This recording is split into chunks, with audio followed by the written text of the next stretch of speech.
অনেকে আবার ভাবেন যে আইএলটিএস এ পড়ি না, তারপর আইএলটিএস এর প্যাসেজ আমি কেন বুঝবো? এটা এই জন্য আমি আপনাকে বলছি, আইএলটিএস এর প্যাসেজের যে কন্টেন্ট গুলো আছে বা একটা প্যাসেজের কন্টেন্ট গুলো যা ব্যবহার করা হয় সেটা হচ্ছে হায়ার স্মার্ট। অর্থাৎ আপনি যদি আইএলটিএস প্যাসেজের কন্টেন্ট গুলো বুঝতে পারেন, ধরার ক্ষমতা রাখেন, তাহলে পৃথিবীর সকল বাক্য বুঝবেন আপনি। এই হচ্ছে গিয়ে বিষয়টা। এই জন্য আইএলটিএস প্যাসেজ থেকে যদি বাক্য ভেঙে ভেঙে আপনি একবার বোঝার চেষ্টা করতে পারেন, তাহলে দেখবেন যে রিডিং হয়ে যাবে। আচ্ছা, আইএলটিএস থেকে আমি এই প্যাসেজটা, এই যে এই প্যাসেজের এই লাইনটা শেয়ার করেছিলাম, এখান থেকে জাস্ট একটু বুঝাই দিই, এটা অন্য রকমের একটা বাক্য। It was known in biblical times and is mentioned in several books of the Bible, both as an ingredient that was mixed with oils for anointing people's bodies and also as a token indicating friendship among lovers and friends. There are many ideas. Idea has gotten in the sentence. অনেকগুলো idea এই বাক্যটার মধ্যে একসাথে add করা হয়েছে। It's only one sentence, but there are different clauses, there are different phrases we can see. আমরা যখন বাক্য পড়বো, বাক্যের কাজ কি? একটা বাক্যের ভার্ব এবং সাবজেক্ট বাইর করা বা একটা বাক্যের থিম বের করা, আমি যেটা বলছিলাম আরকি। আপনি এই বাক্য থেকে জাস্ট একটা সাবজেক্ট বের করেন। এই বাক্যের সাবজেক্ট কে? ইট। ইট মানে এখানে সিনেমনের কথা বলা হয়েছে। কার কথা? সিনেমন। আমি সিনেমনই লিখি আপনাদের বোঝার সুবিধার জন্য। সিনেমন মানে হচ্ছে দারুচিনি, তাই না? সিনেমন মানে কি? দারুচিনি। আমি এখানে ইটের জায়গাতেও সিনেমন লিখে দিই, কারণ মাঝখান থেকে বাক্যটা লিখছি তো। সিনেমন, সিনেমন মানে আমরা যে মসলার মধ্যে যে দারুচিনি। এরপরে লেখা হয়েছে ওয়াজ নন, এটা এই বাক্যের ভার্ব, ফার্স্ট ভার্ব। সিনেমনকে সবাই চিনতো ইন দ্য বিবলিক্যাল টাইমস, এটা পরে পড়ছি। আরেকটা ভার্ব কি? ইজ মেনশনড, এটাকে মেনশন করা হয়। মেনশন মানে কি? নির্দেশ করা, মানে আঙুল দিয়ে দেখা দেওয়া বা বারবার বলা, একটা জিনিসকে বারবার বলা, মেনশন করা। এরপরে দেখেন, এটাও ভার্ব, এটাও ভার্ব। তাহলে এই ভার্বটা কার? ইজ মেনশনড, এটাও হচ্ছে এই সিনেমনের ভার্ব। অর্থাৎ সিনেমনের ভার্ব হলো দুইটা। কয়টা ভার্ব সিনেমনের? দুইটা ভার্ব। এবার আপনার কাজ কি? আপনি সাবজেক্টের মধ্যে একটা নীল রং দিয়ে দেন। আমি এখানে সাবজেক্টের মধ্যে নীল রং দিয়ে দিচ্ছি। আমি তো সাবজেক্ট খুঁজে পাইছি, সাবজেক্ট খুঁজে পাইছি, সাবজেক্টের মধ্যে নীল রং দিয়ে দিলাম। তারপর ওয়াজ নন, এটা একটা ভার্ব, এটার মধ্যে কি দিয়ে দিলাম? নীল রং দিয়ে দিলাম। এই ইজ মেনশনড অফ ভার্ব, কিন্তু ইজ মেনশনটা মূলত এখানে আগের তথ্যের জন্য কাজ করছে না। ইজ মেনশন এখানে অন্য কিছুর জন্য কাজ করতেছে, এটার অন্য কাজ আছে, অন্য কাজটা আমি পরে বলবো। তো ওয়াজ নন সবাই চিনতো এটাকে। এখানে তাহলে ইজ মেনশনের সাথে এন্ড কি করছে? কানেকশন তৈরি করছে, কারণ দুইটা ভার্ব তো একসাথে, দুইটা ভার্বকে কানেক্ট করতে হলে তো এন্ড লাগবে। তারপরে এই বাক্যের পরের অংশটা দেখি আমরা, in several books of the Bible, এখানে আবার কমা। তারপরে এই যে বথ আছে, কিছুক্ষণ আগে বথ শিখাইছি, বথের আগে আরেকটা জিনিস শিখাইনি, as an ingredient. As an ingredient মানে হচ্ছে আপনার উপাদান। উপাদান মানে বস্তুর মতো কিছু একটা বলা হলো। এই নীল অংশটুকু যতটুকু আমি লিখছি না, এটা হচ্ছে এই বাক্যের সামারি। এটা কি? এই বাক্যের সামারি। পুরোটা পড়লে কি হবে? Cinnamon was, cinnamon was known, KNOWN, as an ingredient.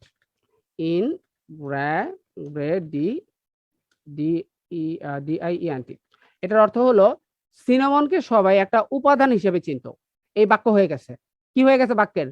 বাক্যের থিম হয়ে গেছে।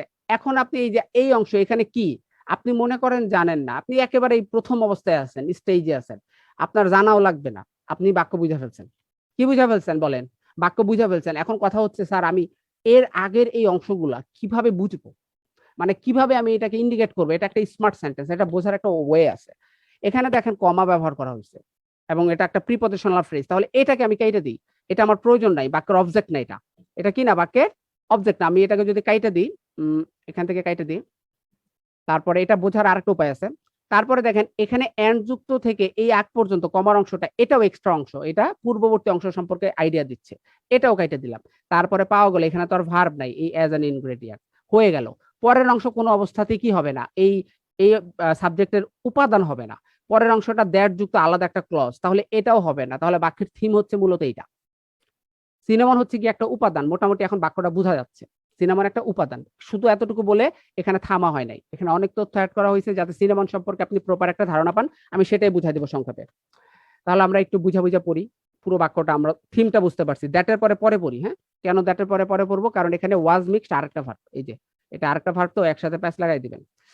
আচ্ছা, ইনের কাজ কি? মাত্র বলছি, ইনের কাজ হচ্ছে, এখান থেকে আমি আইডিয়া করে দিই, ইনের কাজ হচ্ছে কি করা? জায়গার কথা নির্দেশ করে দেয়। ইন কি করে? জায়গার কথা নির্দেশ করে দেয়, আমি কোথায় আছি আর কি, বা কোন একটা বস্তু কোথায় আছে। আচ্ছা, সময়ের কথা নির্দেশ করে দেয়। সিনেমন ওয়াজ নন, সিনেমনকে সবাই চিনতো ইন বিবলিক্যাল টাইমস, কি সময় থেকে? বাইবেলের সময় থেকে, মানে অনেক পুরাতন সময় থেকে। তারপরে এন্ড বলা হলো, এন্ড এরপরে ইজ মেনশনড, ইজ মেনশন মানে হচ্ছে এই অ্যান্ডটা কিন্তু সিনেমনের জন্য আর কি। তো সিনেমন ইজ মেনশন, সিনেমনকে মেনশন করা হয়। মেনশন করা হয় কোথায় মেনশন করা হয়? ইন বলতেছে, এটাকে সেভারেল বুকসে মেনশন করা হয়। সেভারেল বুকস মানে কি? বিভিন্ন ধরনের বই, এটা বললেন না, এটা ভাইবেন না। এখানে বুকস মানে হচ্ছে গিয়ে চ্যাপ্টার। কিসের চ্যাপ্টার বলেন তো? অফ এটা বলতেছে, এটা হচ্ছে বাইবেলের চ্যাপ্টার গুলোতে। বাইবেলের বিভিন্ন চ্যাপ্টার গুলোতে এই সিনেমনকে মেনশন করা হয়। সিনেমনকে কি করা হয়? মেনশন করা হয়। ঠিক আছে? তাহলে বাক্যটা কিন্তু বুঝা ফেললাম আমরা। তাহলে উল্টা করে পড়লে সুন্দর হয় এরকম। বাইবেলের সময় থেকে আ সিনেমন ওয়াজ নট মানে বাইবেলের সময় থেকে সবাই সিনেমনকে চিনত।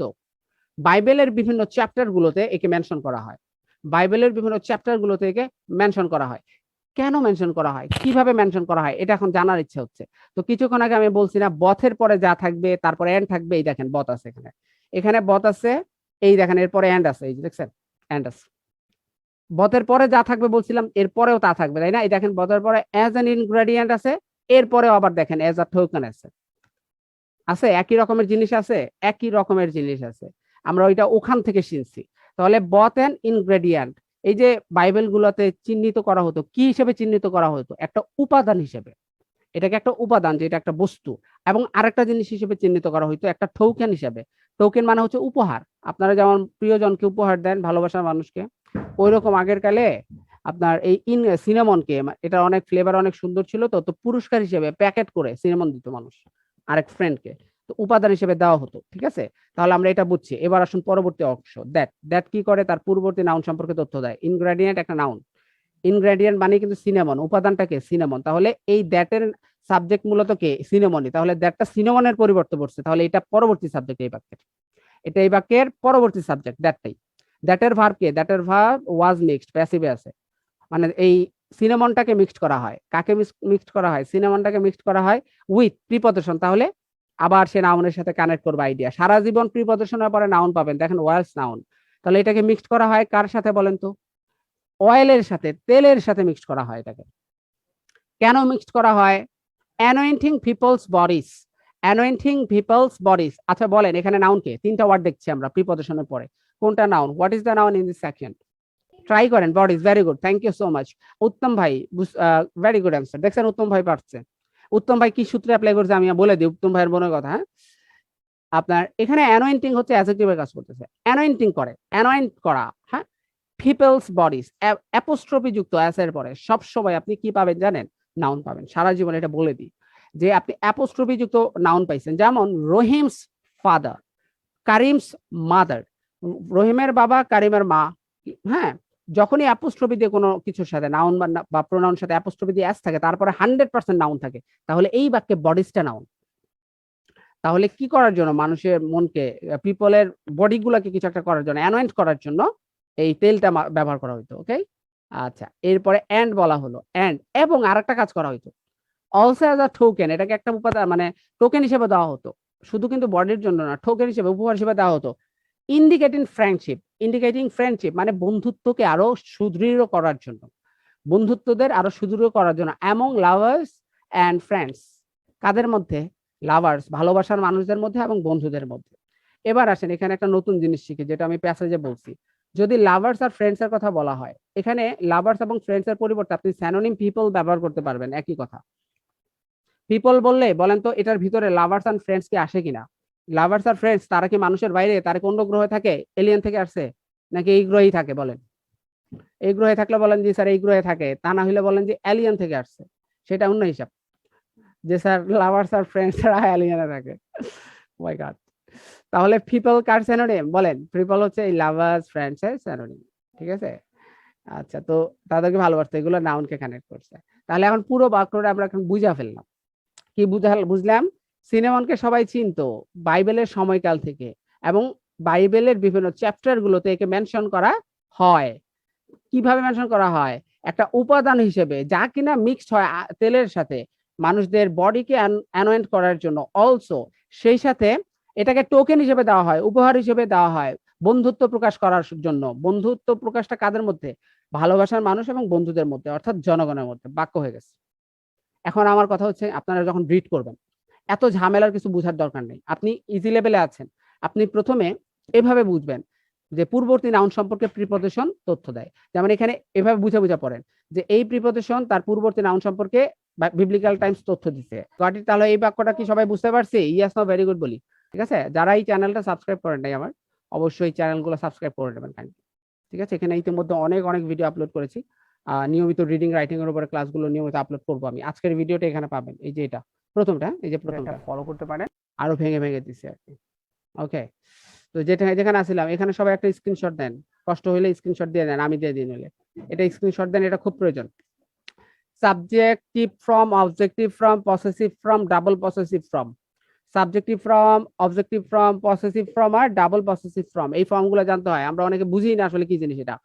ইটস আর ইটের পরে অ্যাপোস্ট্রফি দিয়ে এস, একটা কোনোদিনও ইটস এক জিনিস, আর ইটের পরে যদি অ্যাপোস্ট্রফি দিয়ে এস লিখি সেটা আরেক জিনিস হয়। যখন ইটস বলবো, ইটস বলে এটা প্রোনাউন হয়, এটা জানার দরকার আছে।